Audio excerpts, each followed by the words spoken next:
এই দোয়ার একটা ইমানি ধাক্কা, নুরানি ধাক্কা সাইয়েদনা ওমর ফারুকের হৃদয়কে স্পর্শ করে ফেলে।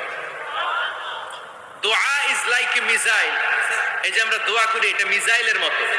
যুদ্ধে মিসাইল হামলা করে না? মিসাইল হামলা করার পরে এই মিসাইল লক্ষ্য বস্তুতে যে ভেদ করে, ঠিক কিনা? তেমনি দোয়ার মতো যদি আপনি দোয়া করতে পারেন, আপনি যেই জন্য দোয়া করেছেন ঠিক ওই জায়গায় যে আপনার দোয়া স্পর্শ করে। সুবহানাল্লাহ পড়বেন না? বিশ্বনবীর দোয়ার মাধ্যমে প্রথমে সাইয়েদনা ওমর ফারুকের হৃদয়ে এক ধাক্কা লাগলো। 2 নম্বরে রব্বুল আলামিন সূরাতুল হাক্কা দিয়ে ওমর ফারুকের হৃদয়ের মধ্যে দিলেন এক ধাক্কা। পড়েন আল্লাহু আকবার। কোরআনের ভেতরে সূরাতুল হাক্কা নামে একটা সূরা আছে না নাই? আল হাক্কাতু মাল হাক্কা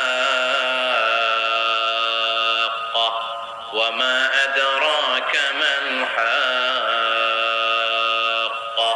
এই দোয়ার একটা ইমানি ধাক্কা, নুরানি ধাক্কা সাইয়েদনা ওমর ফারুকের হৃদয়কে স্পর্শ করে ফেলে। দোয়া ইজ লাইক এ মিসাইল। এই যে আমরা দোয়া করি, এটা মিসাইলের মতো। যুদ্ধে মিসাইল হামলা করে না? মিসাইল হামলা করার পরে এই মিসাইল লক্ষ্য বস্তুতে যে ভেদ করে, ঠিক কিনা? তেমনি দোয়ার মতো যদি আপনি দোয়া করতে পারেন, আপনি যেই জন্য দোয়া করেছেন ঠিক ওই জায়গায় যে আপনার দোয়া স্পর্শ করে। সুবহানাল্লাহ পড়বেন না? বিশ্বনবীর দোয়ার মাধ্যমে প্রথমে সাইয়েদনা ওমর ফারুকের হৃদয়ে এক ধাক্কা লাগলো।